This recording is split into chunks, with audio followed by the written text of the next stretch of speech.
তোমরা বেশি ঝামেলা করলে মানুষ বলবেন যে হিরো আলম। আপনার বগুড়াতে তো নাম করা মানুষ না, হিরো আলম। কিসের হিরো ওর নিজেও জানি না। ওর যে চেহারা ছিল তেমনি বলতে নেই। বলেন তো যে চেহারা, ও কি হিরো হওয়ার মতো চেহারা? তো ভিলেন আলম নাম দেওয়া দরকার। অন্তত ভিলেন হলে ওর একটু মানায়। কথা বলেন না কেন? আজকে নাকি 4-5 দিন তার কাছে সংবাদ আসতেছে যে আপনি উপদেষ্টা হন। আমার বিশ্বাস হয় না, তারপরেও যখন বলছে হতেও পারে। এদেশে ফারুকের মতো মানুষ যদি উপদেষ্টা হয়, তো হিরো আলম আমার মনে হয় সহকারী হতে পারে। ফারুকের মতো এরকম একজন মানুষ যে সমকামিতা প্রমোট করে, তারে এই দেশে আপনি উপদেষ্টা বানিয়ে দিলেন। ছাত্র জনতা যেভাবে ফুসে উঠেছে, এরাই আপনাদেরকে বসিয়েছে, এরা নামাতেও জানে। সুতরাং আমরা আহ্বান জানাচ্ছি, আল্লাহর নিষিদ্ধ কাজ যারা জারি করে সমাজে পরিবারে, তাদেরকে মুসলমানের মাথার উপর থেকে নামিয়ে দেওয়া হোক। কি আমার নিচের কথা না, এটা এদেশের সবার কথা। আমরা এমনি নামাজ রোজা পর্দা পর্দা কম করতে পারি, কিন্তু আল্লাহর বিরুদ্ধে গেলে সে বাবা হলেও আমাদের ছাড় নেই। ব্যক্তিগতভাবে তার সাথে আমার বিরোধ নেই, কিন্তু তার বউটা, বলেন তো, সে বউ দিয়ে সারা জীবন যা কামাই করছে, এ তো হালাল কামাই। বলেন না কেন? এদের পুরাটাই হারাম না? দেহ ছাড়া ওদের কি আছে বলেন? কিচ্ছু নেই। চ্যানেলটি সাবস্ক্রাইব করে আমাদের সঙ্গেই থাকুন। পক্ষ থেকে, গাবতলীর পক্ষ থেকে, এই মাহফিলের পক্ষ থেকে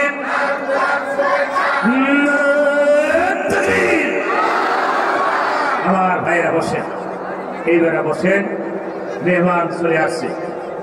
আর কোনো টেনশন আছে? আর টেনশন আছে? সবাই তো ভাইরা আমার বসেন।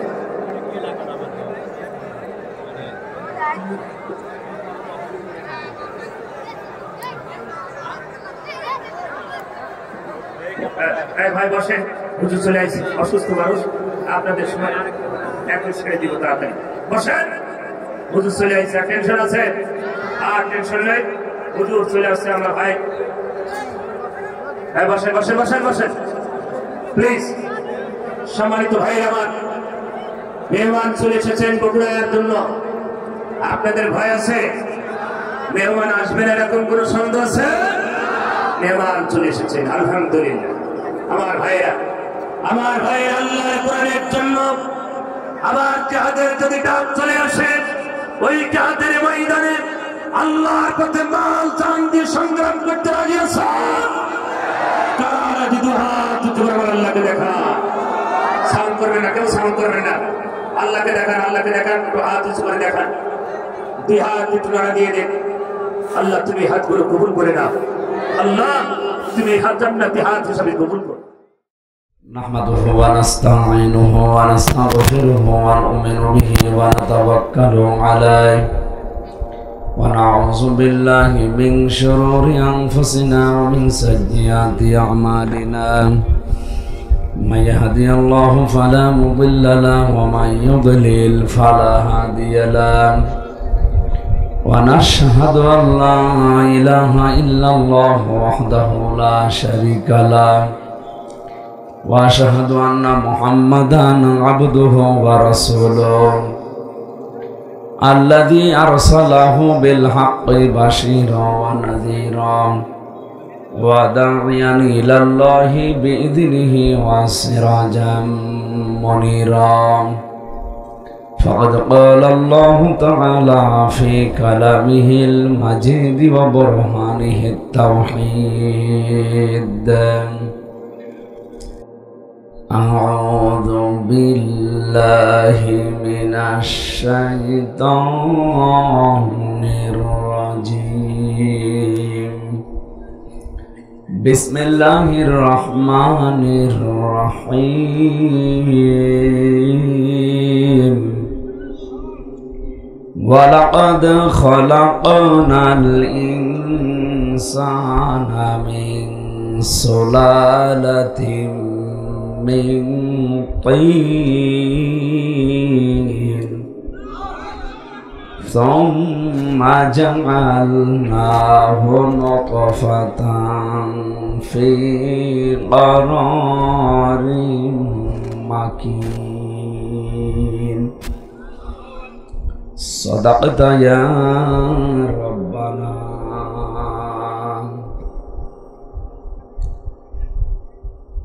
عن عباس رضي الله تعالى عنه قال قال النبي صلى الله عليه وسلم من ذاق طعم الإيمان من رضي بالله ربا وبالإسلام دينا وبمحمد صلى الله عليه وسلم نبيا ورسولا.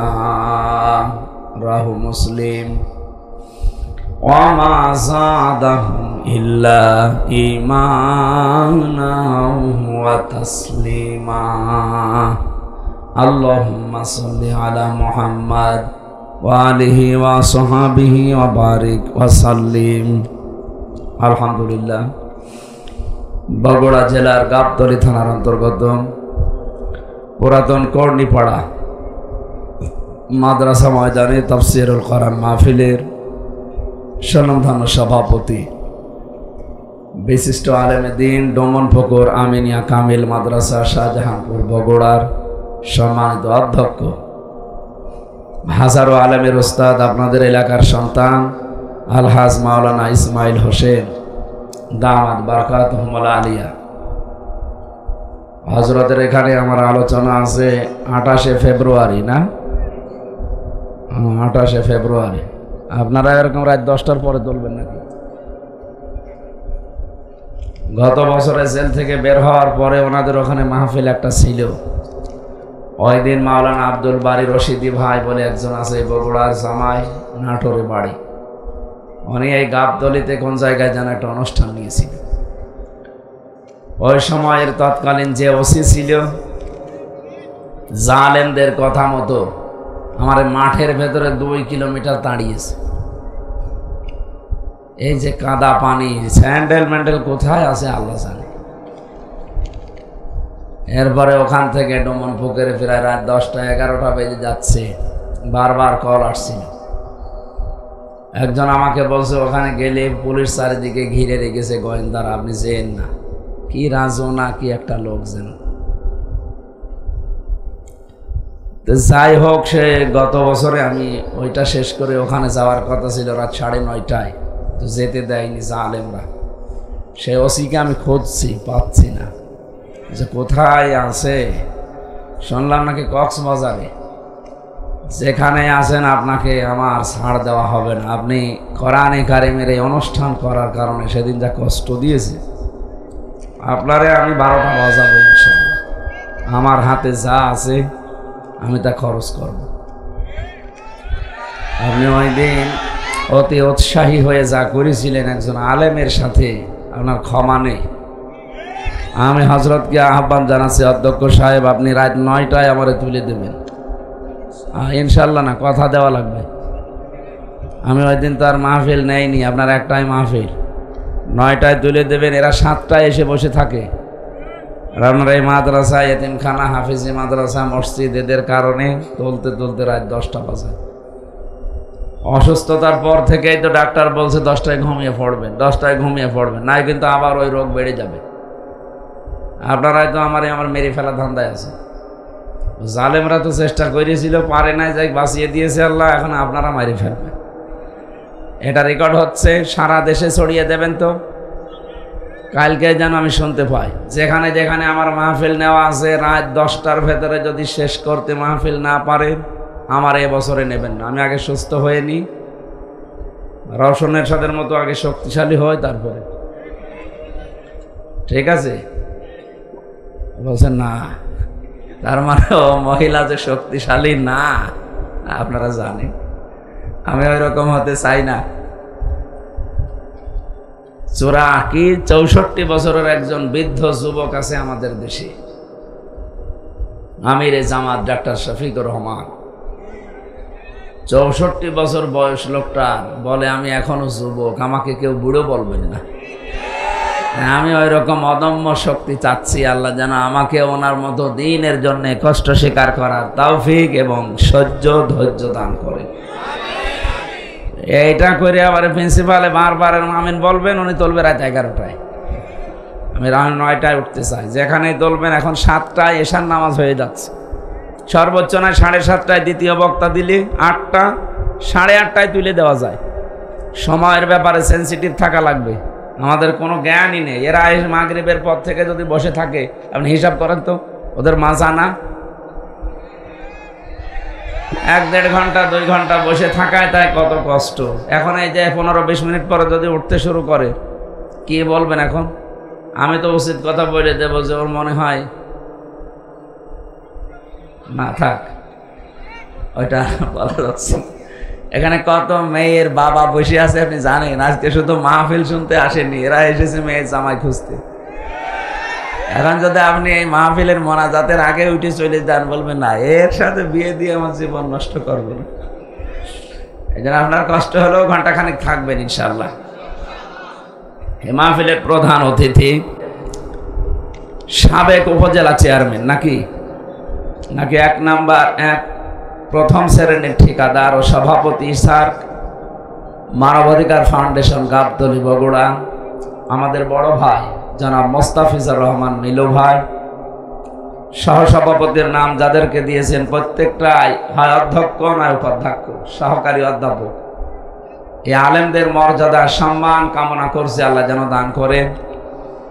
যত মানুষের নাম দিয়েছেন, এতে একটা একটা করে নাম পড়ে দোয়া করতে গেলে আমার মনে হয় আরো 15 মিনিট যাবে। আমরা সব বাদ দিয়ে দিলাম, একবারে দোয়া করলাম, রাফা'না লাকা যিকরাক। ও আপনাদের রাগ হয়ে গেছে বলে আমিনও বলছেন না, বলেন আমিন। আলোচনা রেখেছেন মাওলানা হোসাইন আহমেদ, মাওলানা আব্দুল মজিদ দামাত বারকাতুহুমুল আলিয়া। বগুড়ায় আসার পরে দোয়া করছি এ জেলার কৃতি সন্তান, বিশেষ করে গাবতলীর সাবেক রাষ্ট্রপতি শহীদ জিয়াউর রহমান, আল্লাহ রাব্বুল আলামিন তার কবরটাকে জান্নাতুল ফেরদাউস বানিয়ে দেন। এ জেলার আরেক কৃতি সন্তান, তার সন্তান লন্ডনে আছে, এখনো আসতে পারে নাই, আসবে। আল্লাহ সহি সালামতে আমাদের মাঝে আবার যেন ফিরিয়ে দেন। সামনে বসা মুসলমান ভাইরা, পর্দার আড়ালের সম্মানিতা মা এবং বোনেরা, প্রাণ প্রিয় বগুড়াবাসী, কত বড় চেয়ার দিয়েছে, আমি তো বসে চলে যাচ্ছি। ডাক কিছু লাগবে না, বেশি ঝামেলা করলে মানুষ বলবেন যে হিরো আলম। আপনার বগুড়াতে তো নাম করা মানুষ না, হিরো আলম। কিসের হিরো ওর নিজেও জানি না। ওর যে চেহারা ছিল তেমনি বলতে নেই, বলেন তো যে চেহারা, ও কি হিরো হওয়ার মতো চেহারা? তো ভিলেন আলম নাম দেওয়া দরকার, অন্তত ভিলেন হলে ওর একটু মানায়। কথা বলেন না কেন? আজকে নাকি 4-5 দিন তার কাছে সংবাদ আসতেছে যে আপনি উপদেষ্টা হন। আমার বিশ্বাস হয় না, তারপরও যখন বলছে হতেও পারে। এদেশে ফারুকের মতো মানুষ যদি উপদেষ্টা হয়, তো হিরো আলম আমার মনে হয় সহকারী হতে পারে। ফারুকের মতো এরকম একজন মানুষ যে সমকামিতা প্রমোট করে, তারে এই দেশে আপনি উপদেষ্টা বানিয়ে দিলেন। ছাত্র জনতা যেভাবে ফুসে উঠেছে, এরাই আপনাদেরকে বসিয়েছে, এরা নামাতেও জানে। সুতরাং আমরা আহ্বান জানাচ্ছি, আল্লাহর নিষিদ্ধ কাজ যারা জারি করে সমাজে পরিবারে, তাদেরকে মুসলমানের মাথার উপর থেকে নামিয়ে দেওয়া হোক। কি আমার নিজের কথা না, এটা এদেশের সবার কথা। আমরা এমনি নামাজ রোজা পর্দা পর্দা কম করতে পারি, কিন্তু আল্লাহর বিরুদ্ধে গেলে সে বাবা হলো আমাদের ছাড় নেই। ব্যক্তিগতভাবে তার সাথে আমার বিরোধ নেই, কিন্তু তার বউটা, বলেন তো, সে বউ দিয়ে সারা জীবন যা কামাই করছে, এ তো হালাল কামাই, বলেন না কেন? এদের পুরাটাই হারাম না? দেহ ছাড়া ওদের কি আছে বলেন? কিচ্ছু নেই। হয়তো গোয়ালন্দ ঘাটে অথবা যশোরে মেয়েরা ওপেন গোপনে দেহ ব্যবসা করে, আর এরা সিনেমার পর্দায় যা ঘটায়। পরকীয়া প্রেম কি করে করা লাগে,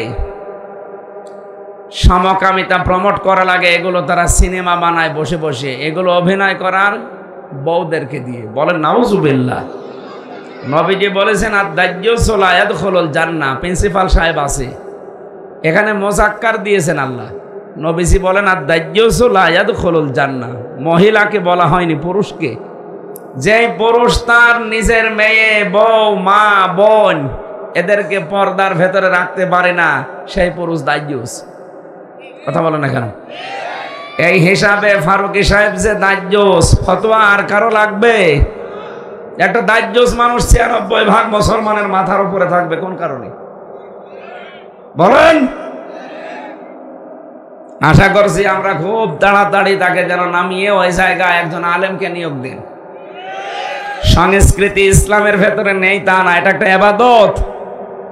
অনেক ইবাদত আছে সংস্কৃতির ভেতরে, আপনি ওখানে এনে আমার মনে হয় এদেশে যারা নাম করা জ্ঞানী আলেম আছে, প্রসিদ্ধ আলেম আছে, এদেরকে আপনি ওই জায়গায় দায়িত্ব দিন, তাহলে এদেশের মানুষের আপত্তি থাকবে না। সবাইকে নিয়ে আল্লাহর দরবারে আমরা শুকরিয়া জানাচ্ছি, যিনি আমাদেরকে এখনো কথা বলার শক্তি দিয়ে রেখেছে। জবান খুলে বলেন আলহামদুলিল্লাহ। দরুদ আর সালাম পড়ছি আমাদের নবী মুহাম্মদ রাসূলুল্লাহ সাল্লাল্লাহু আলাইহি ওয়াসাল্লামের প্রতি। কিয়ামতের ময়দান যখন আল্লাহ কায়েম করবেন, প্রত্যেকটি মানুষ, একজন প্রতিটি মানুষ, এমনকি যত নবী রাসূল সবাই বলবে ইয়া নাফসি ইয়া নাফসি, হে রব আমাকে বাঁচান। কে বলবে? আমি আমার চিন্তায় আছি, আমাকে বাঁচান। যেদিকে তাকাবে মানুষ সেই দিকে শুধু এই আওয়াজ শুনতে পারবে যে আমাকে বাঁচান, আমাকে বাঁচান। হঠাৎ করে বিশাল ওই কিয়ামতের ময়দানের এক পাশ থেকে আওয়াজ আসবে, রব্বি হাবলি উম্মতি। তিনি বলবেন না যে আমাকে বাঁচান, তিনি বলবেন আমার উম্মতকে বাঁচান। কোন উম্মত? যে উম্মত বিনা ভোটে নির্বাচন করে 15 বছর থাকে না, এটা তো উম্মতই না। কেন বললাম বলেন তো?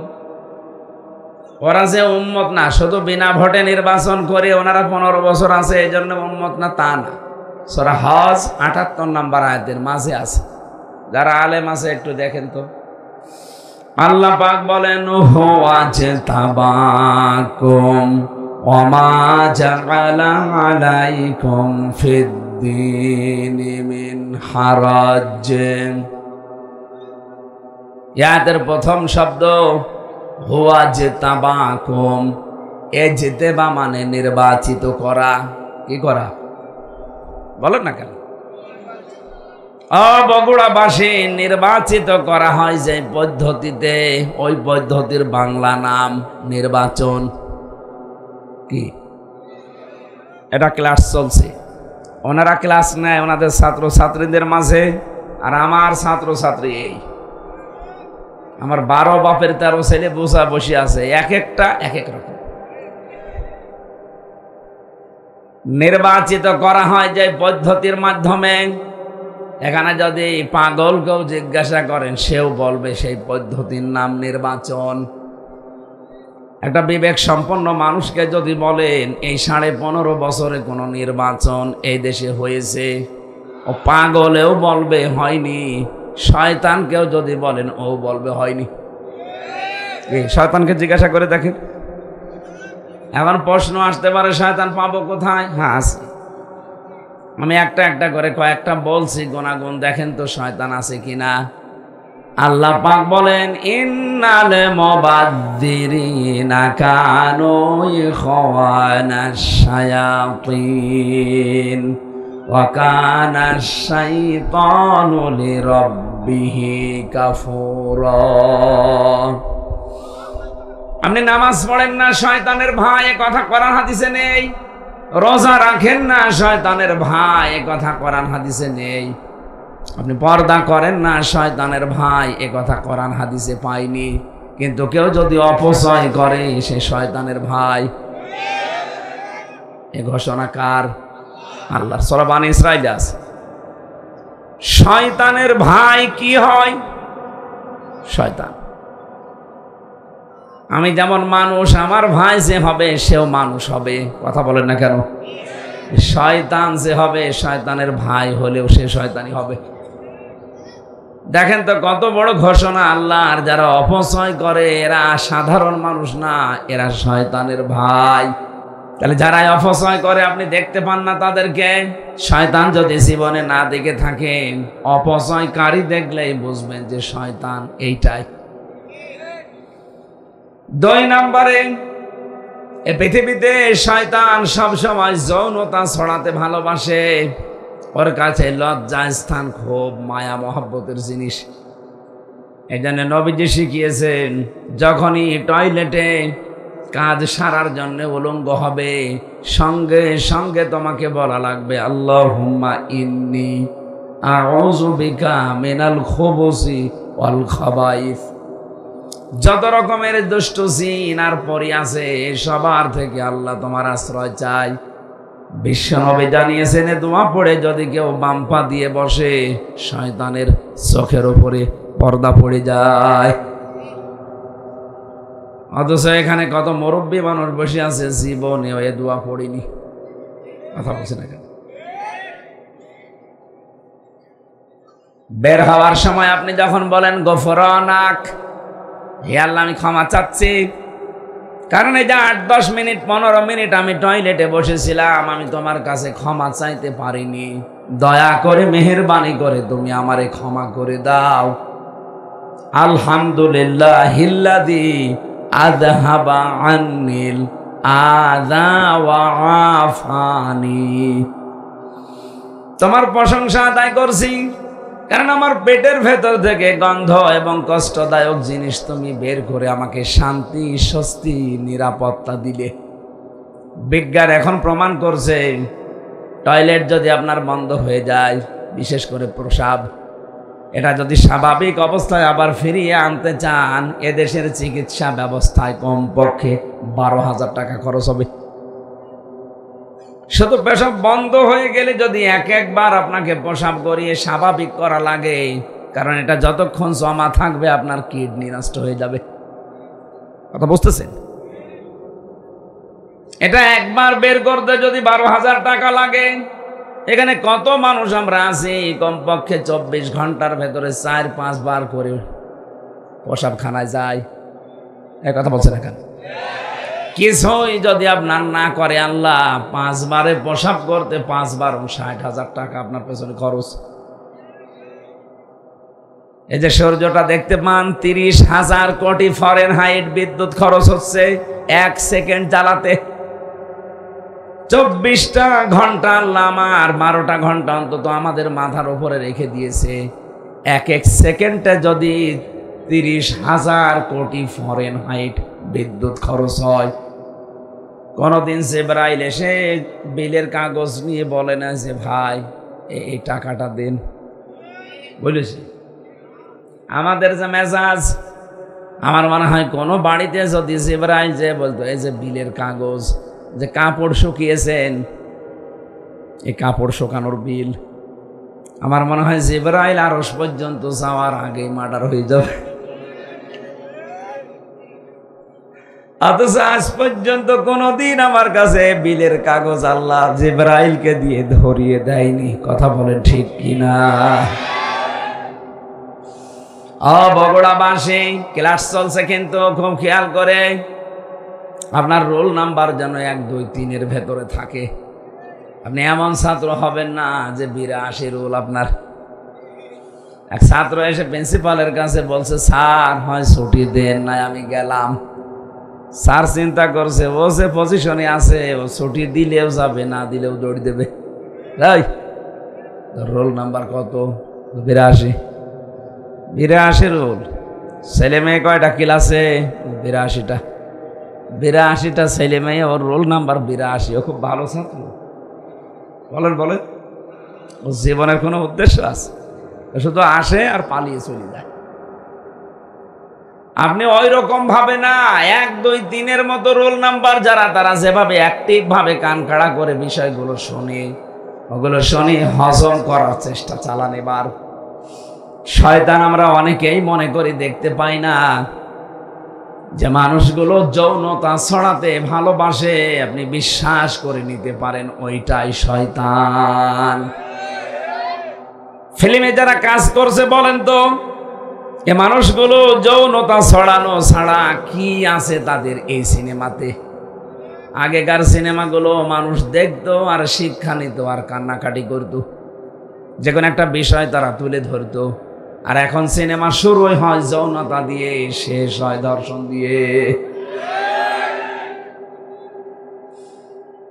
যারা এই জগতের সাথে আছেন, আমার তো মনে হয় মাঝে মাঝে যে তারা তাদের মেয়ে, ছেলে, নাতি এদের কাছে কি হিসাবে বিবেচিত হয়। আপনি মানুষ, হ্যাঁ?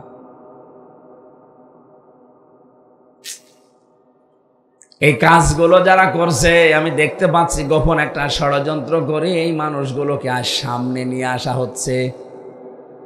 আজকে একটা হিন্দু মহিলা স্ট্যাটাস দিয়েছে, ওর নাম আমি নিতে ঘৃণা করি, নাম নিলাম না, কুষ্টিয়াতে বাড়ি, না নামটা বলার দরকার নেই। এই মহিলা ঘোষণা দিয়েছে, আপনারা দেখবেন কয়েকদিনের পরে সমকামিতা আনার জন্য নিজেরাই আন্দোলন করবেন। আমরা আপনার মতো অত পয়সা চাইনি, আমাদের রুচিবোধ আছে। আপনি তো মানুষ থেকে বিকৃত হয়ে গেছেন। হ্যাঁ, আল্লাহ আকর্ষণ দিয়েছে নারীর প্রতি পুরুষের, পুরুষের প্রতি নারীর। আপনি পুরা সিস্টেমই আল্লাহর পাল্টিয়ে দিয়েছেন। পুরুষে পুরুষে বিয়ে করবে, মহিলাতে মহিলায় বিয়ে করবে। বলেন নাউজুবিল্লাহ। শয়তান আছে না নেই? কোনটা আছে? এগুলো বলছি, এগুলো হযরতে আদম এবং হাওয়া জান্নাত থেকে বের হয়ে যাক, এটা শয়তানের উদ্দেশ্য ছিল না।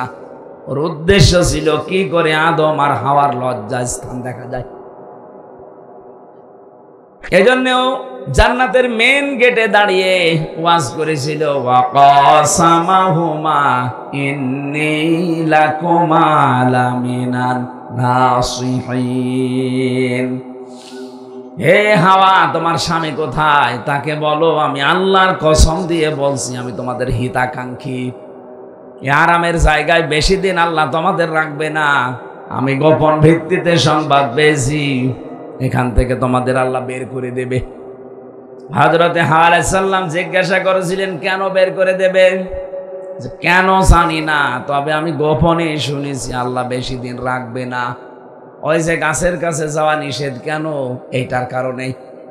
যদি ওই গাছের কাছে যেতে পারো আর যদি ফলটা খেতে পারো, আমি কথা দিচ্ছি তোমাদেরকে, ওনার ঘোষণা আল্লাহ গোপন ভাবে পরামর্শ করে জানিয়েছে, ইল্লা আন তাকুনা মালাকাইনি আও তাকুনা মিনাল খালিদিন। যদি এই গাছের কাছে যেতে পারো আর ফল খেতে পারো, তোমরা চিরস্থায়ী হয়ে যাবে এই আরামের জান্নাতে। আমি এখান থেকে কয়েকটা শিক্ষা পেয়েছি তাফসিরে হাক্কানিতে। আদম আলাইহিস সালাম বাড়িতে মানে জান্নাতের ওই জায়গায় ছিলেন না, তিনি বাইরে ছিলেন। হাওয়া আলাইহিস সালামকে পেয়ে যে ওয়াজ করছে তার নাম শয়তান। বলেন না কেন? তার মানে শয়তান ওয়াজ করে। শয়তানের ওয়াজের ধরন একটা, প্রথমেই ও কথা বলার আগেই কেঁদে ফেলে। এটা শয়তানের ওয়াজের ধরন। ও জান্নাতের মেন গেটে দাঁড়িয়ে হযরতে হাওয়াকে যে ওয়াজ করবে, কথা বলার আগেই কেঁদে ফেলেছে। হাওয়া আলাইহিস সালাম বলেন, আপনি কাঁদেন কেন? কান্না বন্ধ করেন। কি করবেন করেন। বলছে না, কাঁদি আমার জন্যে না, কাঁদি তোমাদের জন্যে। আপনি দেখেন আজ দুনিয়াতে, আমার তো নিজের চোখে দেখা, এই দেশে যারা শয়তান ছিল তারা দেখবেন কথা বলার আগেই কেঁদে ফেলতো। আমাকে বেশি বললাম? আমার কেউ নেই বলে আগে কেঁদে ফেলে। তোর কেউ নেই, আমরা করবো কি? আমরা কি তোমার বাপকে এনে দিতে পারবো? তোমার ভাইকে এনে দিতে পারবো?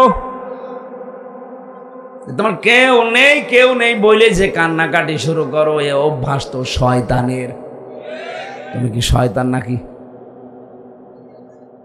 তার মানে শয়তানের জার তার ভেতরে আছে। এই জন্য কথা বলার আগে যারা কেঁদে ফেলে, বুঝবেন এটা তার অভিনয়। আমার এই জীবনে দেখা ওনার একটা শুধু অভিনয় ছিল না, আগস্টের 5 তারিখের আগে যেই দিন চলে যাবে ওই দিন আর অভিনয় না, ওই দিন সত্যি কেঁদেছে, ওই দিন শুধু কেঁদেছে, বাকি জীবনটাই অভিনয়। কি মুখে যেটা বলতো ওইটা করতো না, যেটা বলতো না ওইটা করতো।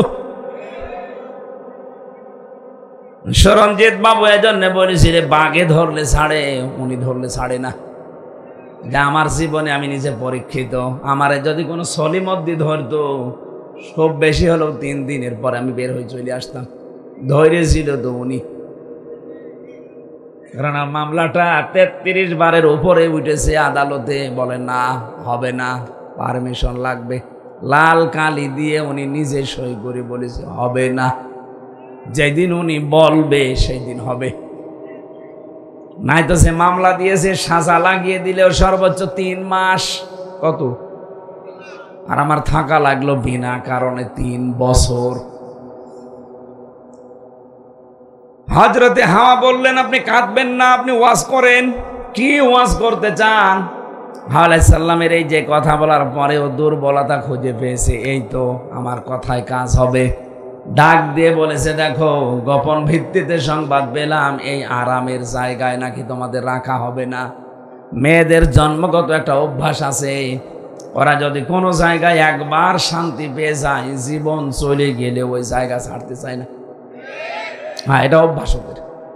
ওরা যদি পরকীয়া প্রেমে একবার শান্তি পায়, 2-3টা বাচ্চা ফেলে ধুয়ে আল্লাহর রাস্তায় চলে যাবে, কিছু মনেই করবে না। আপনি দেখেন না মাঝে মাঝে ওরা যেই কাজে একবার শান্তি পেয়ে যায়, জীবন চলে গেলেও মান সম্মান, কিসের মান সম্মান, ও গোল্লায় যাক, ও যাবেই। এই জন্য একবার যদি মেয়েরা কোনো চেয়ারে বসে শান্তি পায়, আপনি কি হবে কি না হবে ওসব ভাবার চিন্তা তাদের নেই। শয়তানের প্রথম টার্গেট ছিল পুরুষ না মহিলা। কেন? যত তাফসির আমি নিজে পড়েছি, মুফাসসিরিন ইকরাম লিখেছেন শয়তানের চাইতেও চক্রান্তের আকারে মহিলারা এগিয়ে, এরা ভয়ঙ্কর চক্রান্তকারী। এটা আমি বানালাম না, সূরা ইউসুফের ভেতরে আছে 28 নম্বর আয়াত, ইন্না কাইদাকুন্না আযীম। আমি আলেমদেরকে বলছি এখানে আল্লাহ এক বচন দেয়নি, ইন্না কাইদা কুন্না বহু বচন। কি স্যার বহু বচন না? কেন? জুলাইখা তো ওখানে একা, আয়াত জুলাইখার নামে নাজিল হচ্ছে। আল্লাহ কেন মাত্র শুধু জুলাইখার নামটা উচ্চারণ করলেন না? আর যদি নাও করবেন তে এক বচন দেবেন, বহু বচন দিলেন কেন? দিয়েছেন এই কারণে কিয়ামত পর্যন্ত পুরুষের ক্ষতিকারক জিনিস যারা, তাদের ভেতরে মহিলা 1 নাম্বার, আর এদের ষড়যন্ত্র বড় ভয়ঙ্কর। এই যে আসিম শব্দ আল্লাহ ব্যবহার করলেন, ইন্না কাইদাকুন্না আযীম। আল্লাহ বলেন এদের চক্রান্ত শুধু একটা না, যুগে যুগে বহু জুলাইখার উত্তরাধিকারী উত্তরসূরি আসবে দুনিয়ায়। ইউসুফের মতো চরিত্রবান মানুষদেরকে তারা জেনার অপবাদ পর্যন্ত দেবে। দেয়নি? সংসদে দাঁড়িয়ে পর্যন্ত মাওলানা মামুনুল হকের বিরুদ্ধে, যিনি পালিয়েছে, উনি এই কথা বলেছিল। এই জেনার তহমত দেয়নি, এই কথা বলছে না কেন? এই লোকটার সাথে আমি 3 বছর ঘরে ছিলাম, ফাঁসির ওই কন্ডেম ছেলে। এ মানুষটার যে ইখলাস, তার যে ইবাদত, তার যে চরিত্র যেন নষ্ট না হয়, এজন্য 3টা বিয়ে করেছি সে। অনেকে মনে করে 3-4টে বিয়ে করলে তার চরিত্র খারাপ। চরিত্র ভালো রাখার জন্য তো বিয়ে করিস। তোর চরিত্র খারাপ এই জন্যই তো তুই হোটেলে যাস। হ্যাঁ, কথা বলে না কেন? চরিত্র খারাপ এই জন্যই তো তুই রাত কাটাস বাইরে বাইরে। এই বগুড়াতে যত আবাসিক হোটেল আছে, আমি গ্যারান্টি দিচ্ছি, ঢাকার কথা বাদ, এটা বিভাগীয় শহরও না, আছে তো রংপুর, রাজশাহী, এটা একটা জেলা। এই জেলায় যত নাম করা হোটেল আছে, আপনি যান দেখবেন অনেক জেনা ব্যভিচার অলরেডি চলছে। উনি ওখানে গেলে ওনার চরিত্র ভালো হয়। আর শাইখুল হাদিস ইবনে শাইখুল হাদিস এই লোকটা নিজের বউ নিয়ে বেড়াতে গেছে, বলে জিনা করতে গেছে। এই চক্রান্তটা মহিলাদের, কাদের? মেয়েদের চক্রান্তে যদি কেউ ফেসে যায় একবার, তার জীবন যৌবন শেষ। এই যে আমি তার প্রমাণ। আমার এমন ভাবে ফাঁসিয়ে দিয়েছে, জীবনে ওই জঙ্গি না আমি শুনি নাই। বগুড়াবাসী, আমি যেটা বোঝাতে চেয়েছিলাম, হযরতে আদম আলাইহিস সালাম যখন আসলেন, ডাক দিয়ে চিন্তা ভাবনা তার মনের ভেতরে, ব্রেনের ভেতরে ঢুকিয়ে দিয়েছে শয়তান। এই আরামের জায়গায় যদি থাকতে চাও, তাহলে ওই গন্ধম গাছের ফল খাও স্বামীকে করে। যখনই এসেছিল বারবার পেছনে ঘরে কি করে, বল না ফল খাওয়া লাগবে। আল্লাহর নিষেধ। কেন নিষেধ তুমি জানো না? আমাদের একজন হিতাকাঙ্ক্ষী আছে এখানে, সে কসম দিয়ে আমাকে বলে গেছে, এটা সূরা আরাফের ভেতরে আছে, অকসামাহুমা ইন্নী লাকুমা লামিনান নাসিহিন। সে কসম দিয়ে বলে গেছে, আল্লাহর নামে কসম, যে আমরা যদি ওখানে যেতে পারি আর ওই ফল খেতে পারি, হয় আমরা এখানে চিরস্থায়ী হয়ে যাব, আমাদেরকে আর কোনো শক্তি বের করে দিতে পারবে না। বলেন নাউজুবিল্লাহ। আদম আলাইহিস সালামকে সঙ্গে নিয়ে যেভাবে হোক ফল খেয়েছে। দুইটা প্রতিক্রিয়া, এক নম্বরে প্রথম তার পোশাক খুলে পড়ে গেছে, দুই নম্বরে তার টয়লেটের প্রয়োজন দেখা দিয়েছে। যখনই পোশাক গলে পড়ে গেছে, ওই যে শয়তান গেটে দাঁড়িয়েছিল, প্রশ্ন আসতে পারে জান্নাতের গেট কি উন্মুক্ত? হ্যাঁ, এটা আমি জেলখানায় গিয়ে তাই আয়াতের তাফসীর বুঝেছি। কোরআনে কারিমে যেখানে আল্লাহ জাহান্নামের কথা দিয়েছেন, হাত্তা ইযা জাউহা ফুতিহাত আবওয়াবুহা ওয়াকাল ইলা আখির আয়াত।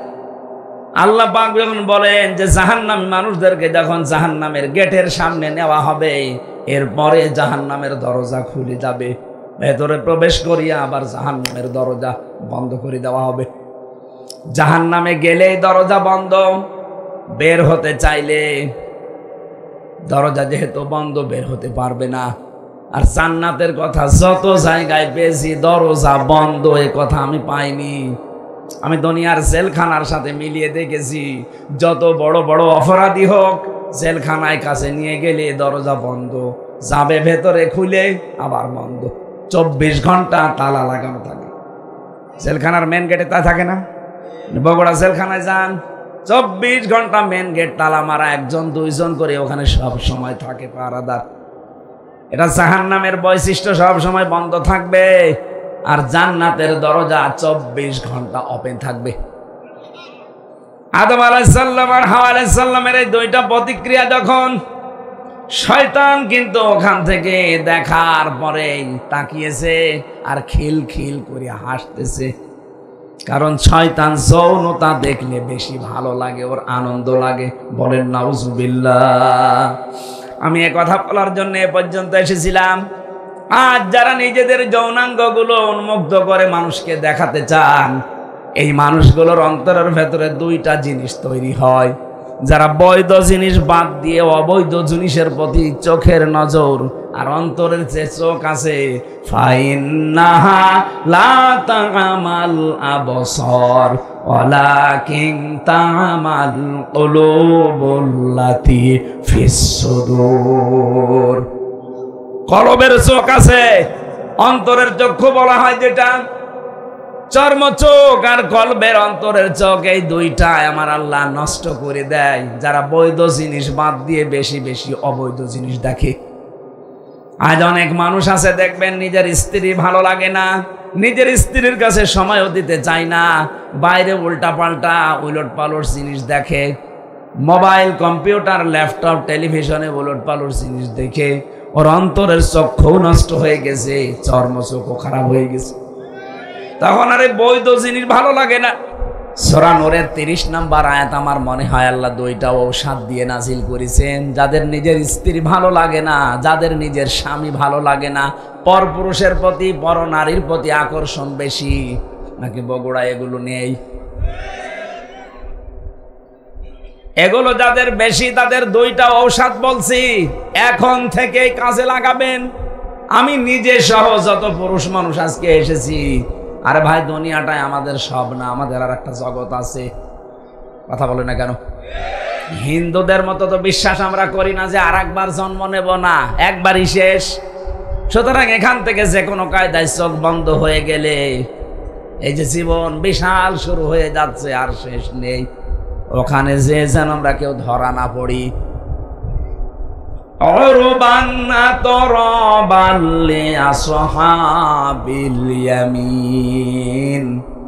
আল্লাহ পাক এমন এমন সুন্দর জিনিস আমাদের জন্য রেখে দিয়েছেন, ওইটা পাওয়ার আকাঙ্ক্ষায় আশঙ্কায়, ওইটা পাওয়ার জন্য আমরা আগ্রহ পেশ করার জন্য বলছি। দুইটা কাজ এখন থেকে আরম্ভ করবেন। পরনারীর প্রতি এই যে যারা মোবাইলে কথা বললে আনন্দ পায়, এটা বন্ধ হয়ে যাবে। যারা উলঙ্গ নাচ দেখলে, অর্ধ উলঙ্গ মহিলা দেখলে যাদের আকর্ষণ বেড়ে যায়, এইটাও বন্ধ হয়ে যাবে সর্বোচ্চ 1 মাসে। আমি বেশি টার্গেট দিয়ে ফেললাম, 15 দিনেও পারবেন। আজকে থেকে এখনই আমল করেন, দেখেন পরিবার একটা আলাদা শান্তি পাবেন। কোন সূরা বললাম? নূর। নূর বলেন বলেন। 30 নম্বর আয়াত, 18 নম্বর পারা, 12 নম্বর পৃষ্ঠা, 7 নম্বর লাইনে আছে, লিল মুমিনিনা ইয়াগুদ্দু মিন আবসারিহিম ওয়া ইয়াহফাযু ফুরুজাহুম যালিকা আযকা লাহুম ইন্নাল্লাহা খাবীরুম বিমা ইয়াসনাউন। বলেন আল্লাহু আকবার। আল্লাহ পাক বলেন, হে নবী আপনি মুমিন মহিলাদেরকে, মুমিন পুরুষদেরকে কথা বলে দেন, তারা যেন তাদের চক্ষুকে নিম্নগামী করে পরনারী থেকে। 2 নম্বরে তাদের লজ্জা স্থান থেকে তারা যেন হেফাজত করে রাখে, সংরক্ষণ করে, এটাকে যেন বাঁচিয়ে রাখে। যালিকা আযকা লাহুম, এইটাই তাদের জন্য পবিত্রতার বড় মাধ্যম। কে বলছেন? বলেন বলেন। যাদের নিজের স্ত্রীর প্রতি আকর্ষণ লাগে না, ভালো লাগে না, অনেক পুরুষকে আমি কথা বলতে শুনি, বিয়ের 2-3 বছর 5 বছর পার হওয়ার পরে বলে এক জিনিস আর কত কি করব। ওই মহিলাও যদি বলে আমি এক জিনিস আর কত কি করব, সংসার টিকবে? এই জন্যই তো পর্দার বিধান। আজকে থেকে বড় নারী, হে মোবাইলে হোক আর সামনাসামনি হোক, 14 জন মহিলা বাদ দিয়ে যাদের সাথে দেখা হবে, সঙ্গে সঙ্গে আল্লাহর দিকে তাকিয়ে চক্ষু নিম্নগামী করা লাগবে। কি পারা যাবে না? 2 নম্বরে লজ্জা স্থান, যেটা যেখানে সেখানে দেওয়া যাবে না। সিদ্ধান্ত নিয়ে যদি আজকে চলতে পারেন, আলাদা নূর একটা অন্তরে আল্লাহ দিয়ে দেবে। তখন নিজের স্ত্রীর প্রতি ভালোবাসা চাহিদা দেখবেন বেড়ে যাচ্ছে দিনের পরে দিন। সর্বোচ্চ 15 দিন করেন, পরকীয়া প্রেম আপনার বন্ধ হতে বাধ্য। আপনার চাইতে সুযোগ আমার জীবনে অনেক বেশি। কি আপনি তো বগুড়ার বাইরে, গাবদলের বাইরে জীবনে যাননি। আর আমার সারা বাংলাদেশের 630টা থানায় আমি গেছি, বিদেশের বহুগুলো দেশ আমি ঘুরলাম, কত কিছু আমার আয়ত্তে আছে। আমি যদি শুধু হাতের ইশারা দেই 5টা চলে আসবে, তারপর আমার শরীর চলে না। যে আয়াতটা যেই দিন আমি বুঝেছি, বৈধ জিনিসের প্রতি যত বেশি ঝোঁক দিতে চান, তত বেশি হারাম জিনিসের প্রতি আপনি চোখ ফিরিয়ে রাখবেন। মন চাবে না তা না, মন চাবে। আপনি একটু চেষ্টা করে দেখেন, আল্লাহ আপনাকে দিয়ে করাবে। আজকে থেকে সিদ্ধান্ত নেবেন, নিজের বউ বাদ দিয়ে আর 14 জন মহিলা বাদ দিয়ে। কয়জন? যাদেরকে বিয়ে করা জায়েজ নেই, ওদেরকে দেখা জায়েজ আছে, কিন্তু মুখমণ্ডল, হাতের কবজি আর পায়ের পাতা বাদ দিয়ে পুরা শরীর তাদেরও ঢেকে রাখা লাগবে। কোন যুবতী মেয়েকে নিয়ে বাবা এক ঘরে থাকতে পারবে না। কথা বলছে না কেন? হযরতে আবু বকরের মেয়ে হযরতে আয়েশা সিদ্দিকা, নবীজির স্ত্রী, 2 জন মা বাবার মেয়ে বসে বসে কথা বলছিল। নবীজি আসলেন কোথা থেকে, দেখলেন 2 বাবার মেয়ে কথা বলছে। 2 জন যখন আলাদা হয়ে গেল, ডাক দিয়ে বললেন, আয়েশা তোমরা যখন দুইজনে পারিবারিক জিনিস নিয়ে কথা বলছিলে, হঠাৎ দেখলাম শয়তান তোমাদের দুইজনের মাঝখানে কুমন্ত্রণা দেওয়ার জন্য বসে আছে। আপনি চিন্তা করতে পারেন, জান্নাতের একজন সাহাবী হযরতে আবু বকর, তার মেয়ে নবীজির স্ত্রী, আল্লাহ যার চরিত্রের গ্যারান্টি দিয়ে কোরআনে কারিমে সূরা নূরের ভেতরে আয়াত নাজিল করেছেন, তাও একটা দুইটা না। এইরকম মানের একজন মহিলা তার বাবার কাছে বসে আছে। বাবা আমাদের মতো বাবা না, জান্নাতি বাবা। জান্নাতের প্রতিটি দরজা আবু বকরকে ডাকবে। এইরকম মানুষ, তার সাথে মেয়ে বসে গল্প করলে যদি শয়তান আসে মাঝখানে ধোঁকা দেওয়ার জন্যে। আমরা শালি দোলা ভাই এক জায়গায় সাংসারিক কথা বলি, কোনো শয়তান নেই। অবশ্য ঠিক, ও তো নিজেই শয়তান, শয়তান আর আশা লাগবে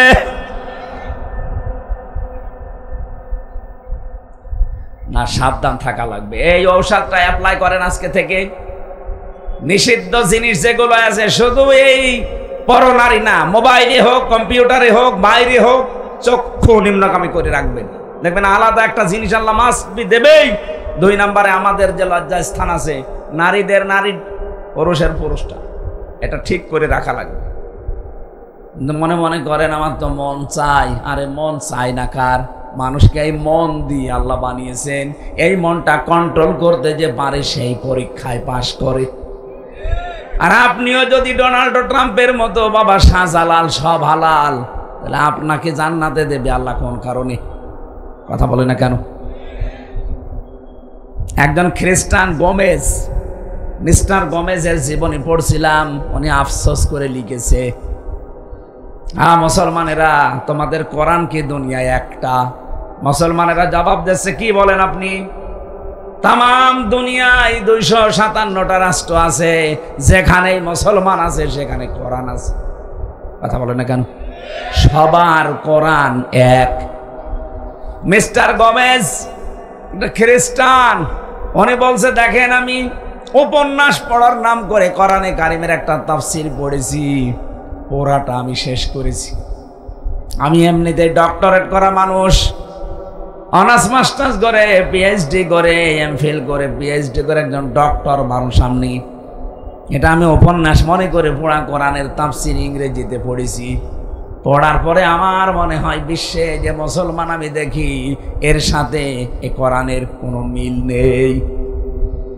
আপনি মুসলমান দাবি করে আপনিও সুদের সাথে জড়িত, হিন্দু খ্রিস্টান বৌদ্ধ ও কোরআন মানে না, সেও সুদের সাথে জড়িত। পার্থক্যটা কই? প্র্যাকটিক্যাল লাইফে যদি কিছু বাস্তবতা পার্থক্য করে দেখাতে না পারেন, ওরে আপনাকে জাহান্নামী মনে হয়, আর আপনি সুদ খেয়েও নিজেকে জান্নাতি মনে হয়। আল্লাহ কি এরকম অবিচারক নাকি? প্রশ্ন আসতে পারে, আমি লা ইলাহা ইল্লাল্লাহ পড়েছি। আরে বেটা, লা ইলাহা ইল্লাল্লাহ নাকি হিন্দুর মুখস্থ আছে? কি কথা বলেন এখন? আমার দাদা মারা গেছে, জেলখানায় থাকতেন। উনি জীবিত অবস্থায় 18-19 সালে গল্পটা আমারে বলতেন। স্বাধীনতার সময় একটা লোক, হিন্দু মানুষ, পাকিস্তানের ওই বাহিনী তাকে ধরার পরে বলছে, তুই মুসলমান না অন্য জাতি? আমি মুসলমান। মুসলমান, তাহলে কালেমা বল। বলছে, লা ইলাহা ইল্লা আনতা সুবহানাকা ইন্নী কুনতু মিনাজ জালিমিন। দিয়েছে 2 চড়। ওই বেটা, এ কি কালেমা না মুসিবতের দোয়া? বলছে, ভাই কালেমা না মুসিবতের দোয়া জানি না, তবে আমিও মুসিবতে আছি। আমি কি কম মুসিবতে আছি? আমি এ ধর্মের লোক না, বাঁচার জন্য আমি কালেমা মনে করে পড়লাম। আমি অনেককে বলতে শুনি, বিপদে পড়লে তারা এটা পড়ে, আমি মনে করছি এটা মনে হয় বিপদের দোয়া। কালেমা না দোয়া আমি জানি না, আমি বেঁচে গেলেই হবে।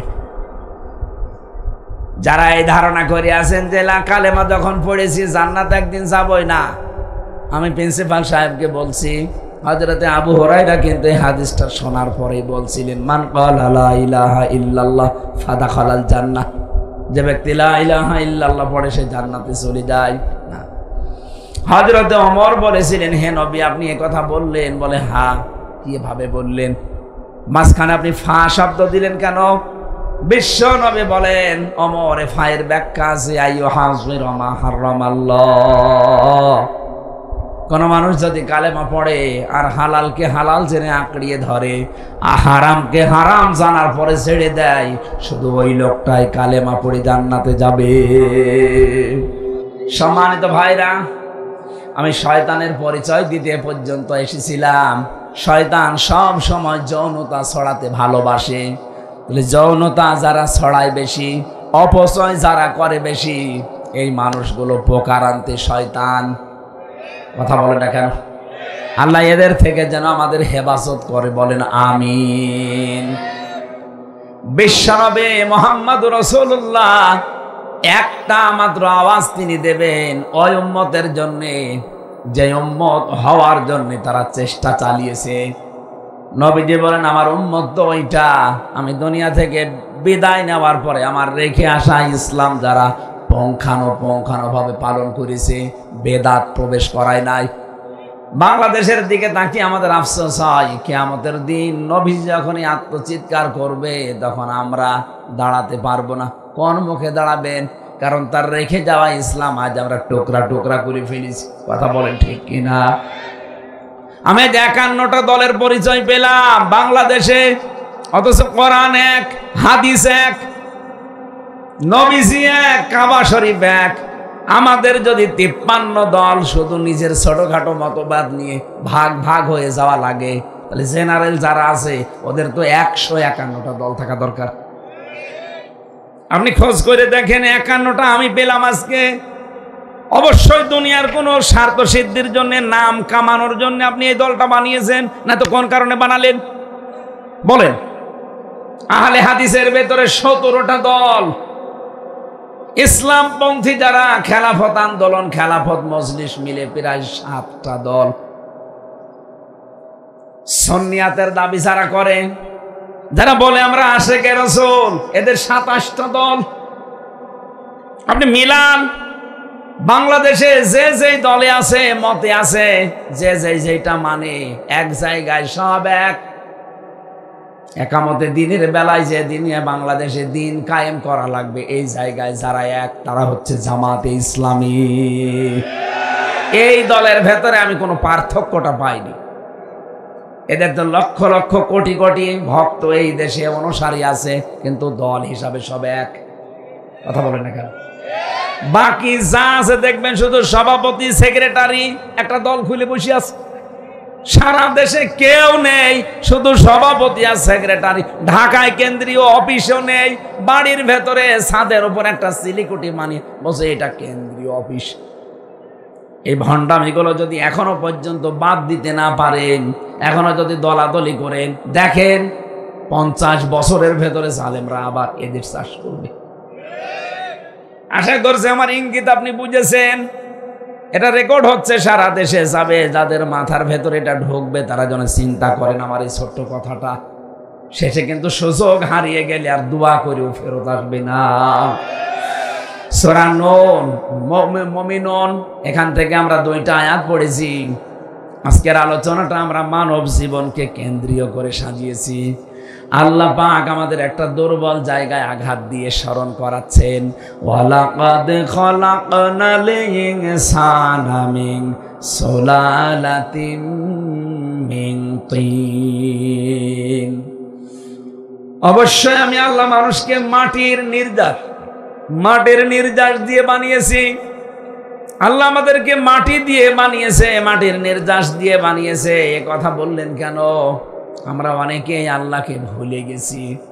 এই দুর্বল জায়গাটায় আল্লাহ আঘাত দিয়ে আমরা যেন ফিরে আসি, প্রথম নম্বর কারণ এইটা। বাস্তবতা দেখি আমরা তো ফিরে আসি না, আমাদের বিদ্যা আরো বেড়ে যায়।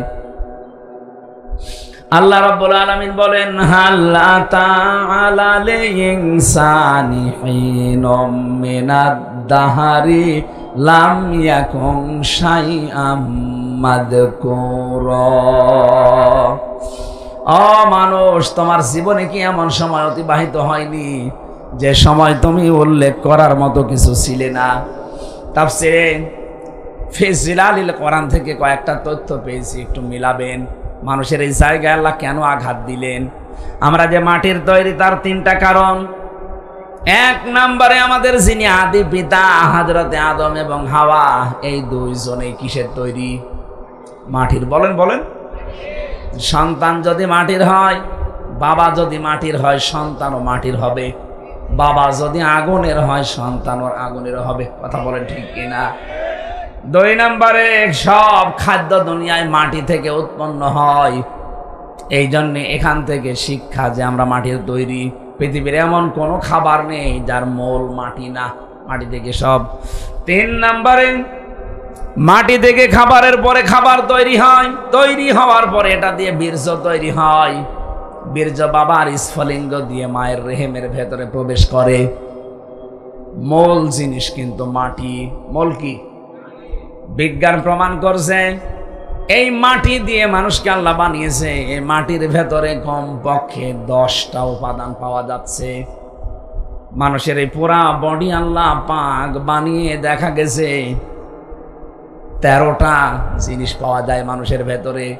এক মাটির ভেতরে আছে 10টা। কয়টা? আমি মাটির ভেতর থেকে মৃত্তিকা গবেষণাগার আছে গাজীপুরে, এই তথ্যটা ওখান থেকে পেয়েছি। 10টা জিনিস তারা মাটি থেকে বের করেছে। মাটির ভেতরে অক্সিজেন আছে, সিলিকন আছে, অ্যালুমিনিয়াম আছে, আয়রন আছে, ক্যালসিয়াম আছে, পটাশিয়াম আছে, সোডিয়াম আছে, ম্যাগনেসিয়াম আছে, নাইট্রোজেন আছে, হাইড্রোজেন আছে। কয়টা? বলেন বলেন। এই 10টা জিনিস শুধু মাটির ভেতরে। আল্লাহ রাব্বুল আলামিন বলেন, আখরুজু মিন বাইনিস সুলবি ওয়াত তারাইব। বাবার স্ফলিঙ্গ দিয়ে যেটা বের হয়ে মায়ের রেহেমে জমা হয়েছে, এখানে সলবন 1 বচন, তারাইব বহু বচন। সলবন আল্লাহ 1 বচন দিলেন কেন? তারাইব বহু বচন দিলেন কেন? সলবন বলা হয় বাবার লজ্জাস্থানকে, তারাইব বলা হয় মায়ের লজ্জাস্থানকে। মায়ের বেলায় আল্লাহ বহু বচন, বাবার বেলায় 1 বচন। কেন? সন্তান তৈরি করতে গিয়ে শুধু মা লাগে, বাবা লাগে না। কথা বলে না কেন? বিজ্ঞান প্রমাণ করেছে। তারা এবার সলবন নিয়ে, এটা আপনি ডক্টর জাকির নায়েকের লেখা 12 খণ্ড লেকচার আছে, ওর ভেতরে পাবেন। এই আয়াতের তাফসিরে এত সুন্দর করে তিনি সাজিয়েছেন। আমি বহু তাফসিরের আগে পড়েছি, কিন্তু এই তথ্যটা পাইনি। তিনি ওখানে লিখেছেন, তিনি যেহেতু একটা ডাক্তার, ডাক্তার না উনি যেহেতু ডাক্তার, গবেষণা করে লিখেছে বাবা এই পৃথিবীতে সন্তানের জন্য যে পরিমাণ কষ্ট সহ্য করে জন্ম দিতে গিয়ে, মা কমপক্ষে বাবার চাইতে 3 গুণ কষ্ট বেশি সহ্য করে। আমরা জানি 1-এর পরে হয় 2, 2-এর পরে যা হবে সব 1 বচন, 2 বচন না বহু বচন? বলেন বলেন। এই জন্য আল্লাহ তারাইব বহু বচন দিয়েছেন। বাবার বেলায় 1 বচন দিলেন এই কারণে, বাবা তো শুধু বিছানায় থাকা শেষ, বাকি মা পেটে বহন করার জন্য 10 মাস 10 দিন কষ্ট সহ্য করেছে। শুধু এতটুকুই না, কমপক্ষে ডেলিভারির যে কষ্টটা বিজ্ঞান এখন জানিয়েছে, এই পুরুষ মানুষ আমরা যারা দুনিয়ায় যত শক্তিশালী পুরুষ হোক, 45 ইউনিট কষ্ট সহ্য করতে পারে। কত? 45 ইউনিটের বেশি কষ্ট একজনকে দিলে সে হয় হার্ট অ্যাটাক করবে, না মারা যাবে। কিন্তু একটা মা দুনিয়ার সন্তানের মুখ দেখাতে গিয়ে বিজ্ঞান এখন দেখতে পায় কষ্টটা মাপার জন্য একটা যন্ত্র আছে। মায়ের কষ্ট কমপক্ষে হয় 57 ইউনিট।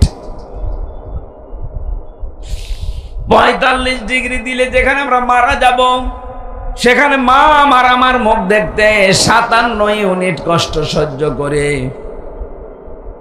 কয়েক বালতি রক্ত শরীর থেকে ঝরিয়ে মা আমার কাটা ছটফট মুরগির মতো করে, তারপরও আমরা মুখ দেখতে চাই। নবীজি জানিয়েছেন, এত কষ্ট দুঃখের পরে এই বাচ্চাটা যখনই মায়ের সামনে তুলে ধরা হয়, বাচ্চার মুখ একবার দেখার সঙ্গে সঙ্গে পেছনে যত কষ্ট ছিল সব আল্লাহ ভুলিয়ে দেয়। এই কষ্ট যদি মায়ের মনে রাখার মতো হতো, জীবনে কোনো মানুষ একটা সন্তান নেওয়ার পরে আর কোনোদিন স্বামীর সাথে মেলামেশা করতো না। ও বলতো না, দুনিয়ায় যে কষ্ট পেয়েছি আমি কোনোদিন আর তোমার কাছে যাব না। ওই সন্তানের মুখটা দেখার সঙ্গে সঙ্গে পেছনের যত কষ্ট ছিল আল্লাহ সব ভুলিয়ে দিয়েছে। এতটুকু শেষ করেননি, 2 বছর পর্যন্ত আপনাকে দুধ খাওয়িয়েছে। কয় বছর? আরো জোরে বলেন।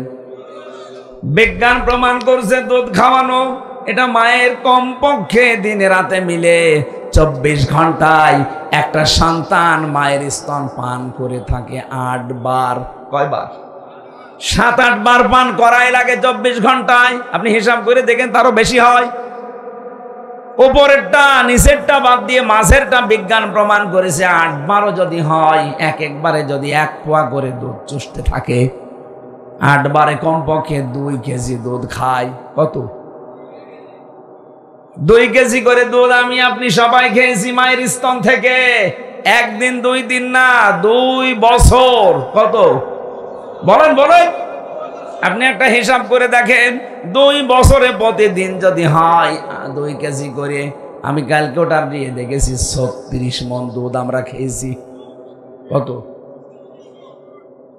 আমার বাবা আমার মায়ের আমরা 2 জন, আমি আর আমার একটা বোন আছে। এখানে কত মানুষ আছে? 8টা 10টা ভাই বোন। কথা বলেন না কেন? আমার গ্রামে একজন আছে 12টা মেয়ে আর 4টা ছেলে। কত হয়? একটাই শুধু স্ত্রী, 2 জনে মারা গেছে। এখন আমি একটা হিসাব নিয়েছিলাম, আমি আয়াত পড়ার পরে দেখি আমি নাই 36 মণ আর আমার বোন রুনা নাই 36 মণ। আপনার তো ছেলে মেয়ে 16টা, বলেন তো কয় মণ? বলছে বাবা ওসব হিসাব জানি না, হিসাব করি নাও। আপনি বলেন তো কত মণ হয়? 772 মণ হয়েছে। অথচ মায়ের ওজন মাত্র 60 কেজি। 60 কেজি জায়গা থেকে আমার আল্লাহ এতগুলো দুধ দুনিয়ায় সন্তানদের জন্য বের করে দিলেন। আমার মনে হয় এখনো যদি ছেলে মেয়ে হইতো তো দুধ আল্লাহ দিত। এটা একটা কুদরতের মেশিন। কথা বলেন ঠিক কিনা? এই যে 3টা কষ্ট বাবার চাইতে মায়ের বেশি হইল। পেটে রাখা,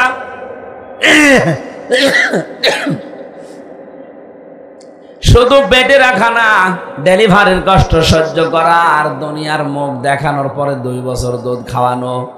নবীজি জানিয়েছেন পৃথিবীর মানুষেরা, তোমাদের কাছে বাবার তুলনায় মায়ের গুণ আমি 3 গুণ বৃদ্ধি করে দিয়েছি তার ঈদের জন্যে। জোরে বলেন সুবহানাল্লাহ।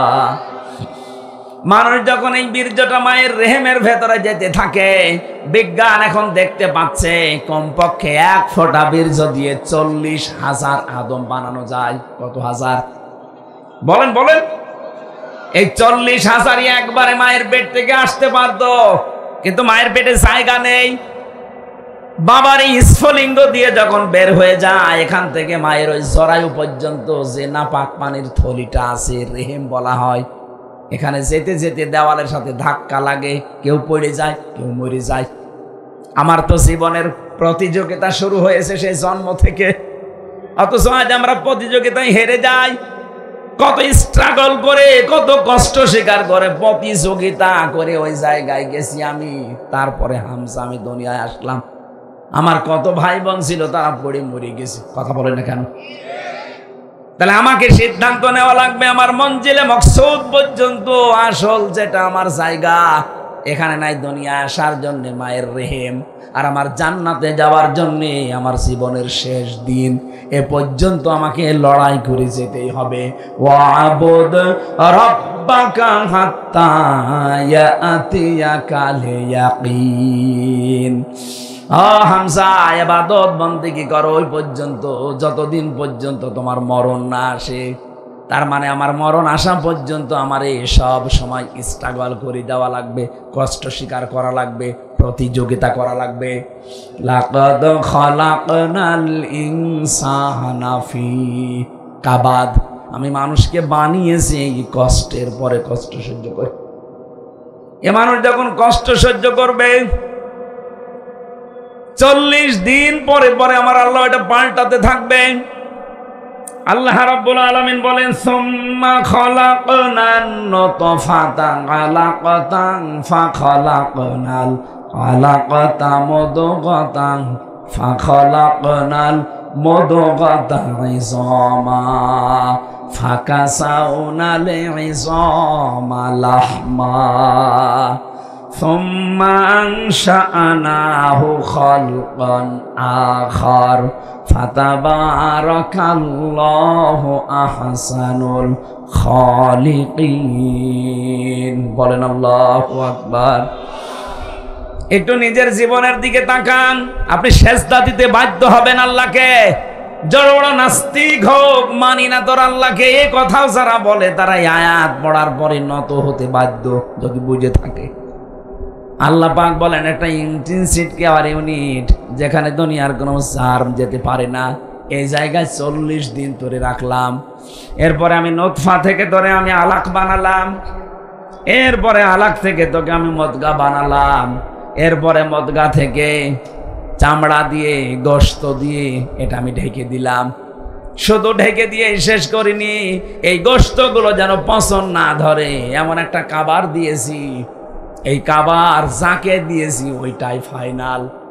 এটা আমার যে চামড়া আছে, আমার শরীরের কোনো চামড়া যদি কেটে এখানে লেগে দেন, এটা ভালো হয়ে যাবে। যদি পুড়িয়ে যায়, কেটে যায়, ছিঁড়ে যায়, আমার আর চামড়া প্রিন্সিপালের এক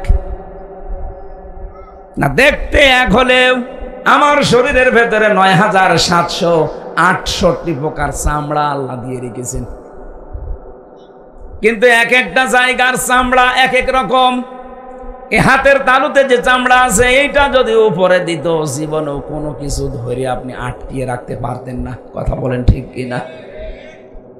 দুইটা জায়গার চামড়া আল্লাহ পুরা আলাদা করে দিয়েছেন, লজ্জা স্থানের আর জহ্বার।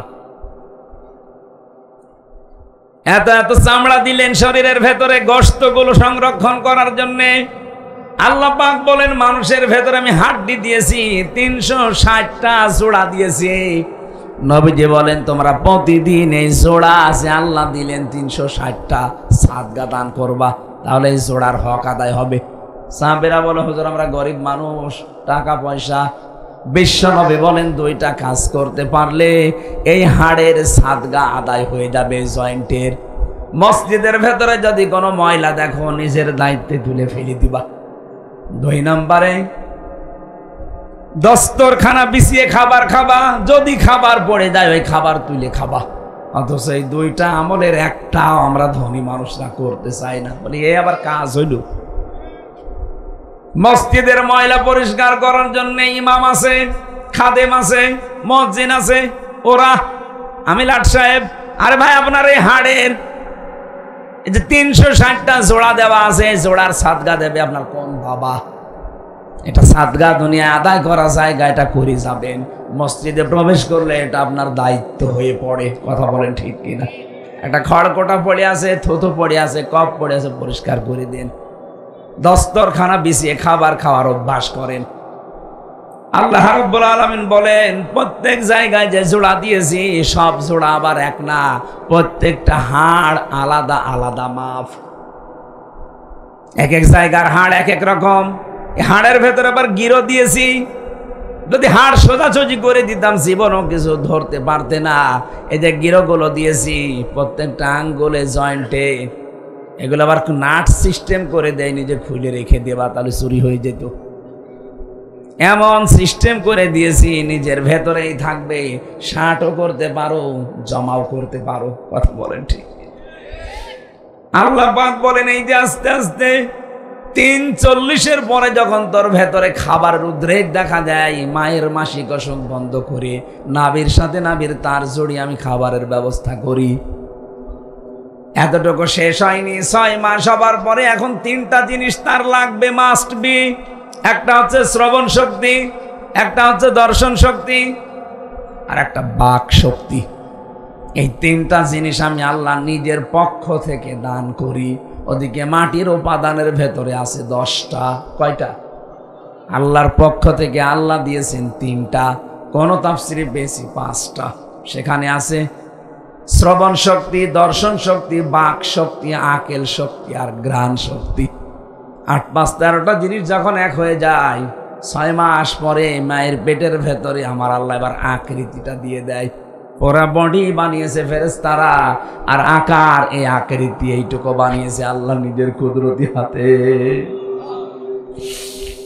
এটা বানানোর পরে আল্লাহ বলেন আমার সিদ্ধান্ত মতো এটা ছেলে হবে না মেয়ে হবে।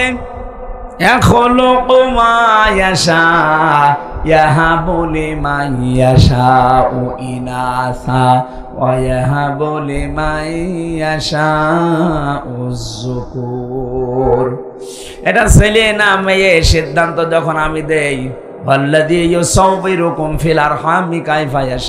মায়ের রেহেমের ভেতরে তোমাদের আকৃতি আমি আল্লাহ নিজের মন মতো করে বানিয়েছি। এটা বানানো কমপ্লিট হওয়ার পর ফেরেশতারা বলতে থাকে আল্লাহ এটা বের করার দায়িত্ব। আল্লাহ বলেন আমার আল্লাহু আখরাজাকুম মিন বুতুনি উম্মাহাতিকুম, আস্তে করে বাচ্চার আকারে তোকে আমি ওই ছোট্ট জায়গা দিয়ে বের করে নিয়ে আসবো। এ দায়িত্ব কার? আরো জোরে বলেন। কিন্তু এখন আমরা অধিকাংশ শ্বশুর আর শাশুড়ি জামাইয়ের ওপরে চাপ দিয়ে দায়িত্ব দিয়ে দিয়েছি ডাক্তারকে। কথা বলেন না কেন? শ্বশুর শাশুড়ি যারা আছেন একটু শক্ত হতে পারেন না? আপনার জাদুর কষ্ট হবে এই বলে যদি আপনি তাকে জামাইকে চাপ দিয়ে সিজার করান, আপনি জানেন তার কি ক্ষতি করে দিলেন। প্রথমে যে সিজার করেছে নরমালে বাচ্চা হওয়ার চেষ্টা না করে আন্দাজে যারা সিজার করে, সিজার তো ওই সময় হবে যখন পেন উঠবে, নরমালে হচ্ছে না, ডাক্তারদের বোর্ড বসবে, বোর্ডে সিদ্ধান্ত হবে, এরপরে সিজার। আমার মনে হয় প্রথম সন্তান যাদের হবে এ সময় সিজার না করে খুব বেশি বেশি নরমালে চেষ্টা করবেন, একেবারে না হলে মেডিকেল বোর্ড বসাবেন, ডাক্তারদের বোর্ড বসে সিদ্ধান্ত নেওয়ার পরে সর্বশেষ মরে গেলে যাক। প্রশ্ন আসতে পারে মেয়ে তো আপনার না। আরে ভাই, মেয়েকে আপনি সারা জীবন রাখবেন, সন্তান হতে যে যদি মারা যায় তো শাহাদতের মরণ পাবে, শহীদ হয়ে উঠবে কিয়ামতে এই সন্তানটার কারণে। আর আপনি যা করে দিলেন সারা জীবনের জন্য আপনার জামাইয়ের কাছে ও সংসারের অযোগ্য হয়ে যাচ্ছে। আমি গোপন কথা বললাম না। যত মানুষ যেখানে বসে আছে স্টেজের দিকে তাকান, এদের একটার মাকেও তো সিজার করা লাগে নাই, এরা কি আসে নাই দুনিয়ায়, এরাকে আকাশ থেকে করিস। এরাও তো মানুষ, আমরাও তো মানুষ, আমরা যদি আসতে পারি মায়ের পেট থেকে তো ওরা পারবে না কোন কারণে। অধিকাংশ গুলো পারে না, আমি যা দেখি শ্বশুর শাশুড়ির কারণে। ওরা বলে না আমার জাদুর কষ্ট হবে, তো জাদুর কষ্ট হবে ওই কাজ করে দিলে সারা জীবন যে সংসারের অযোগ্য হয়ে পড়বে, তখন জামাইয়ের কথা শুনতে শুনতে বাকিটা আর বললাম না। একথা বলেন না কেন? মানে আর একটা বিয়ে করতে যাবে, আমার মেয়ে রেখে আর একটা বিয়ে করবে, মানে তার মেয়ে তো তুই নষ্ট করে ফেলেছিস। আল্লাহ রাব্বুল আলামিন বলেন একটা আলাদা আকৃতি তোমাকে দেওয়ার পর এই দুনিয়াতে আমি নিয়ে আসলাম। কত উত্তম সৃষ্টিকারী আমি আল্লাহ, তুমি লক্ষ্য করেছো? কেন এই বিশাল জায়গা দিয়ে দুনিয়ার ময়দানে বিশালত্ব একটা বিশাল পৃথিবীতে তোমারে রাখলাম কেন জানো? আমি চাই দুনিয়ায় কিছুদিন ঘোরাফেরা করার মাধ্যমে একটা পরীক্ষা দিয়ে আসো। আল্লাযী খালাকাল মাউতা ওয়াল হায়াতা লিয়াবলুয়াকুম আইয়ুকুম আহসানু আমালা। আমি চাই তোমরা একটা পরীক্ষা দিয়ে আমার কাছে আসো, ভালো কাজ কে করতে পারো। সুম্মা ইন্নাকুম বাদা যালিকা লামাইয়িতুন, এরপরে আমি তোমাদেরকে মওত দেব। কি দেব? এইটাই দুনিয়ার ফাইনাল খেলা, মরতেই হবে। ও বগুড়াবাসী, আল্লাহ এই জন্যে আয়াত শুরু করেছেন আল্লাযী খালাকাল মাউতা দিয়ে, যে মওত বানিয়েছি আগে, এরপরে ওয়ালা হায়াতা, হায়াত বানিয়েছি। আমি সব এই আয়াত থেকে শিক্ষা নিতে চাই। মরাই যখন লাগবে, দুনিয়ায় যে যাই করি না কেন, করছি না কেন, আমার যে আসল টার্গেট জান্নাত, মরা যেহেতু লাগবেই লাগবে, আগে ওই টার্গেটটা ফুলফিল করি। কথা বলেন ঠিক কিনা? এই কথাটা শেষ। এখানে যত মানুষ বসে আছি, 100 বছর পরে এখানে আর কেউ থাকবো? বলেন বলেন। যত মানুষ এখানে আছি, যদি ওর 1 বছর বয়স হয়, 100 বছর পরে আমরা সবাই মাটির নিচে। আর এখানে এরকম মানুষই থাকবে, কিন্তু সব নতুন মানুষ। কথা বলে না কেন? তারা এখনো দুনিয়ায় আসেনি, আসবে। 100 বছর পরে বগুড়া থাকবে, এই জমিনটা থাকবে, গাবতলী থাকবে, কর্ণীপুর থাকবে, কিন্তু এখানে আমরা একজনও থাকবো না, নতুন মানুষ জমা হবে। 200 বছর পরে যদি আপনি এই বগুড়ায়, এই গাবতলী, কর্ণীপুরে এই যে 2 তলা বাড়ি দেখছি, এই বাড়ি থেকেও যদি এসে 200 বছর পরে বলে এই বাড়িটা আমার ছিল, ঝাঁটা পিটা করবে আপনারে। এই দুনিয়া। আল্লাহ বলেন সুম্মা ইন্নাকুম বা'দা যালিকা লামাইয়িতুন সুম্মা ইন্নাকুম ইয়াউমাল কিয়ামাতি তুবআসুন। এরপরে আবার তোকে আমার সামনে হাজির করব, আমার সামনে 5টা প্রশ্ন তোকে জিজ্ঞাসা করব। ওই 5টা প্রশ্নের সঠিক জবাব দিতে হলে দুনিয়ায় তোকে 3টা কাজে আনন্দ পাওয়া লাগবে। 1 নম্বরে কেউ যদি ইমানের স্বাদ পেতে চায়, সে যেন তার রবকে রব পেয়ে খুশি থাকে। 2 নম্বরে সে যেন ইসলামকে জীবন ব্যবস্থা পেয়ে খুশি থাকে। 3 নম্বরে সে যেন মুহাম্মদুর রাসূলুল্লাহ বাদ দিয়ে অন্য কাউকে আদর্শ না মানে। ফেরাউনের কথাটা আমরা সবাই জানি, ও যখন মারা যায় ওই সময় কিন্তু বলেছে আন্নাহু লা ইলাহা ইল্লাল্লাযী আমানাত বিহি বানু ইসরাইল। হে আল্লাহ, আমি তোমাকে বিশ্বাস করি। কেমন করে? বনি ইসরাইলরা যেভাবে তোমারে বিশ্বাস করে, ঈমান আনে, আমি ওই রকম বিশ্বাস করি। ওয়ানা মিনাল মুসলিমিন, আমি তো মুসলমান। এরপরও তোমার ফেরেশতারা আমারে পানিতে চোবাই আবার উপরে তোলে। আল্লাহ বলেছিলেন আল আন, এখন। আমি আয়াতের তাফসিরে 2টা শিক্ষা পেয়েছি, এই খুব খেয়াল করবেন। ফেরাউন কেন পোলা কালেমা পড়তে পারলো না? ও কিন্তু আল্লাহর একাত্মবাদের ঘোষণা দিয়েছিল। কি কথা বলেন না কেন? ও বলে নাই লা ইলাহা ইল্লা আনতা, এ পর্যন্ত বলেছিল যে আমি ঈমান আনলাম। আমানাত বিহি বানু ইসরাইল, বনি ইসরাইলরা যার উপরে ঈমান এনেছে, বিশ্বাস করেছে তার উপরে। কিন্তু ওকে আল্লাহ ঈমান নসিব করাননি একটাই কারণ, তো আল্লাহকে স্বীকার করেছে। কিন্তু ওই জামানার যিনি প্রেরিত পুরুষ হযরত মুসা নবী, তিনি নবী আবার রাসূল। কথা বলে না, তিনি বড় কিতাব পাননি, তাওরাত। এজন্য তিনি একদিকে নবী আর একদিকে। ফেরাউন আল্লাহর একাত্মবাদের ঘোষণা দিয়েছে, কিন্তু রেসালাতের ঘোষণা দেয়নি। ও যদি বলতে মুসা কালিমুল্লাহ, আল্লাহরে মাফ করে দিত। কিন্তু আল্লাহর একাত্মবাদের ঘোষণা দিয়েছে, রেসালাতের ঘোষণা দেয়নি, এজন্য ঈমান নসিব হয়নি। আজ বাংলাদেশে এই বগুড়াতে বহু মানুষ এখানেও বসে আছে, বলে আমি আল্লাহকে মানি। কি করে? নামাজ পড়ি, রোজা রাখি, দান করি, জিকির করি। এই বলেন তো, নামাজ পড়া, জিকির করা, দান করা, হজ করা, রোজা রাখা, এই হুকুমগুলো কার? আরো জোরে বলেন, বলেন। আপনি তো ফেরাউনের মতো আল্লাহকে মেনে নিলেন, কিন্তু এই জামানার প্রেরিত পুরুষ যিনি মুহাম্মদ রাসূলুল্লাহ, কথা বলেন না কেন? উনি এই জামানার জন্য প্রেরিত পুরুষ না? শুধু এই জামানা না, কিয়ামত পর্যন্ত। অথচ বহু মানুষ আমরা দেখি আল্লাহর হুকুম মানে, আল্লাহর স্বীকৃতি দেয়, কিন্তু জামানায় যিনি প্রেরিত পুরুষ তার কথা মানতে চায় না। তিনি যে 10 বছর রাষ্ট্রপতি ছিলেন সেটা বললেই বলে রাজনীতি। আমার মনে হয় যারা ফেরাউনের মতো আচরণ করছেন, আল্লাহর হুকুম মানেন কিন্তু প্রেরিত পুরুষ রাসূলুল্লাহ তার রিসালাত আপনি মানেন না, বিশ্বাসও করেন না, আপনার মরণ হবে ফেরাউনের মতো। আমার মনে হয় যার বোঝা সে বুঝেছে।